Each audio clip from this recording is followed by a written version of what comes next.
दा बिपिएफ सरकार हाग्रामा महिलारि दैदेननाय सरकारा 10 मास जाबाय। बे 10 मासाव जिफोर जाथायफोर दिनै जों हिसाब खालामनाय मोनदों फ्राय 25तासो मोनसे क्राइम बे 10 मासनि गेजेराव जाबाय। जेराव इउपिपिएल सरकार प्रमद बर' दैदेननाय सरकारनि दिनाव मोनसेबो बेबायदि क्राइम जायाखैमोन।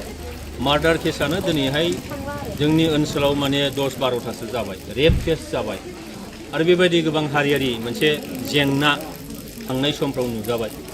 इन्टारनेट कानेक्शन होनांगौआ बे बिपिएफ सरकारनि दिनाव दिनै खननै मानि इन्टारनेट मोनसे बन्द जागलायनाय मोनसे थासारि जाबाय। दा आरो बेजों लोगोसेनो दिनै 10 मासाव जुदि 25ता मोनसे क्राइम जाबायब्ला बिटिआर ओनसोलाव फैबाय थानाय समाव आरोबाव माबायदि जानो हागौ।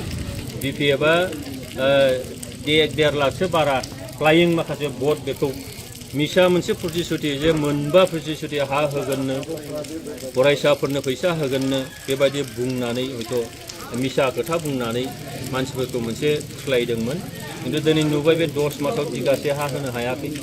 जोङो साख्रिखौ नोङो फैसा लायालासिनो होदोंमोन। इउपिपिएल दोलोनि समाव पन्चायत सेक्रेटारि आरो फरेस्ट गार्डफोरखौ जेरै साख्रि होदोंमोन फैसा लायाजासे दिनै बेथन होनायनि मुङाव दिनै 80,000 गाहाम लानाय जे बाथ्रा जों खोनादों। बेथन मोननांगौनि मुङाव 80,000 गाहाम फैसा होनांनाय 70,000 गाहाम फैसा होनांनाय बियो रायजो राजाफोरखौ गिखांनाय मोनहोदों। आरो गोदानै जोङो फोरोंगिरि थिसननायनि 4 ग्रेड साख्रि होनायनि थाखाय जेबो प्रसेस खालामनानै गारबोदोंमोन।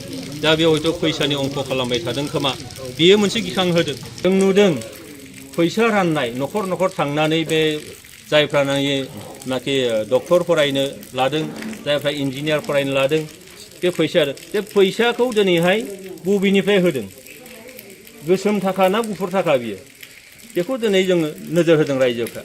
गुफुर थाखाबा नोङो चेकआव होनांगौ केस माला होफेरखो बहानिफ्राय फैदों बे फैसाया बेफोर साननो गोनां बाथ्रा।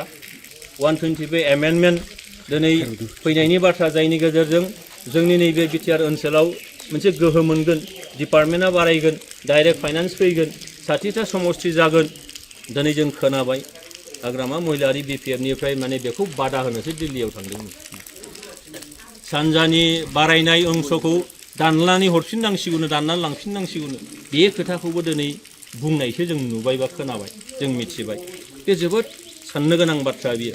थांनाय गहपुर ओनसोलाव नोङो 535 जन फरायसा आफादनि सोमावसारनायाव थैदोंमोन। एनडिएफबिनि सोमावसारनायाव थैबाय गुबुन गुबुन सोमावसारनायाव थैबाय।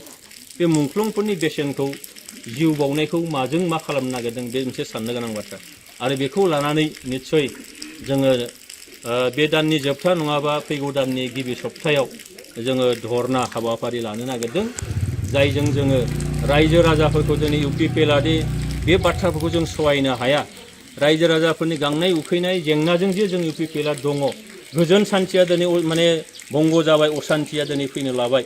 सान्थिखौ बोरै गायसननो हायो सान्थि गायसननायाव दिनै सरकारा जे फेलार जाबाय बे बाथ्राखौबो दिनै जोङो रायजो राजाफोरखौ लानानैनो जोङो खालामनो सानदों। जों जेब्लाबो सांग्रां हिसाबै सांग्रांथिखौ जों लाबोगोन रायजो राजानि गेजेराव बे खामानिखौ जों लांबाय थागोन।